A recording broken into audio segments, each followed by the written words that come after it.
കുറച്ച് dark chocolate ഇതേപോലെ cut ചെയ്തിട്ട് ഞാൻ പാത്രത്തിലേക്ക് ഇട്ടിട്ടുണ്ട്. പിന്നെ കുറച്ച് ബട്ടറും കൂടി ഇടുന്നുണ്ട്. 100 ഗ്രാമിന്റെ ബട്ടറിൽ ഞാൻ ഒരു 1/4 ഭാഗം മാറ്റിയിട്ട് ബാക്കിയുള്ള പോർഷൻ ആഡ് ചെയ്തിട്ട് അത് മെൽറ്റ് ആവാൻ വെച്ചിട്ടുണ്ട്. പിന്നെ നമുക്ക് 5 മുട്ട വേണം. മുട്ട ഇതേപോലെ പൊട്ടിച്ചൊഴിക്കുക ബൗളിലേക്ക്.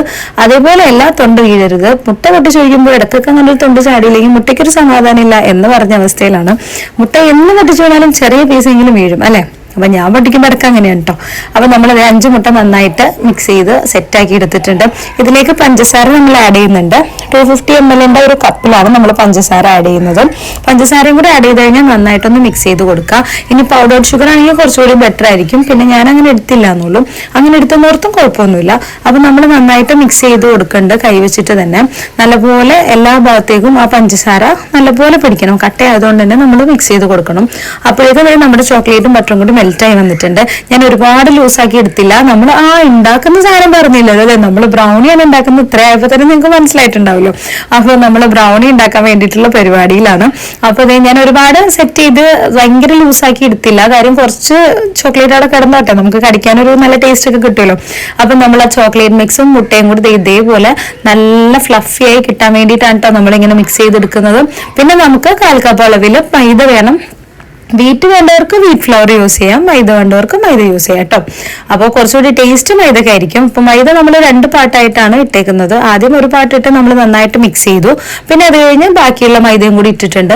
നന്നായിട്ട് മിക്സ് ചെയ്ത് കഴിഞ്ഞാൽ പരിപാടി കഴിഞ്ഞു. വേറെ പണിയൊന്നുമില്ല. ഇത് ഇതേപോലെ നല്ലപോലെ കൈവച്ച് ഒരുപാട് സ്പീഡിൽ ഇളക്കി എടുക്കരുത്. ഇതേപോലെ പതിയെ പതിയെ നിർത്തി ഇളക്കണം. പിന്നെ കുറച്ച് ബേക്കിംഗ് പൗഡറും കൂടി ഞാൻ ആഡ് ചെയ്തിട്ടുണ്ട്. അത് കഴിയുമ്പോൾ അതേ ഫൈനലി ഇതേപോലെ വരും. അപ്പൊ നമ്മളൊരു മൗഡിലേക്ക് ഇതേപോലെ കുറച്ച് ഓയിലൊക്കെ ഒഴിച്ച് സെറ്റ് ചെയ്ത് പേപ്പറൊക്കെ ഇട്ടിട്ടുണ്ട്. ബട്ടർ പേപ്പറിൽ നമ്മൾ ഇടുന്നത് നല്ലതാണ്. അത് അല്ലെങ്കിൽ നമുക്ക് വേഗം വിട്ട് കിട്ടില്ല. ഭയങ്കരമായിട്ട് ചൂടാറേണ്ടി വരും. ഇതിപ്പോ ചൂടോടുകൂടി തന്നെ നമ്മൾ കമത്തി കഴിഞ്ഞാൽ പോരും. അപ്പൊ നമ്മൾ ഇതേ ബാറ്റർ എല്ലാം അതിലേക്ക് ഒഴിച്ചു. പിന്നെ കുറച്ച് ചോക്ലേറ്റും കൂടി ഗാർണിഷ് ചെയ്ത് മേലിൽ ഇട്ടിട്ടുണ്ട്. നേരെ OTGയിലേക്ക് വെച്ചു. ഒരു 180 ഡിഗ്രിയിൽ 45 മിനിറ്റ്സ് ഞാൻ വേവിച്ചിട്ടുണ്ട്. അത് കഴിഞ്ഞപ്പോൾ എനിക്ക് ഇതേപോലെ നല്ല അടിപൊളി ബ്രൗണി കിട്ടി. സത്യം പറയാൻ ഉണ്ടാക്കിയപ്പോൾ ഇത്രയും പെർഫെക്റ്റ് ആൻഡ് സോഫ്റ്റ് ആവുമെന്ന് വിചാരിച്ചില്ല. ഞാൻ ഇത്രയും എക്സ്പെക്ടേഷൻ ഇല്ലാതെ വെച്ചൊരു സാധനമാണ്. പക്ഷെ എനിക്കത് അടിപൊളിയായിട്ട് കിട്ടിട്ടോ.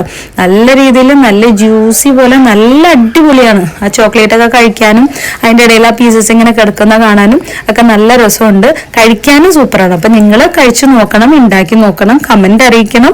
അപ്പോൾ അടുത്ത വീഡിയോക്ക് വേണ്ടി നിങ്ങൾ ചാനൽ സബ്സ്ക്രൈബ് ചെയ്തില്ലെങ്കിൽ സബ്സ്ക്രൈബ് ചെയ്തോ. ഞാനതേ വേഗം കട്ട് ചെയ്തെല്ലാം ഫ്രിഡ്ജിലേക്ക് കയറ്റിയിട്ടു. കയറ്റിയത് മാത്രമേ ഓർമ്മയുള്ളൂ. ഇന്നലെ ഉണ്ടാക്കിയെങ്കിലും ഇന്ന് തീർന്നു എന്ന് വേണം പറയാൻ. അപ്പോൾ ബൈ.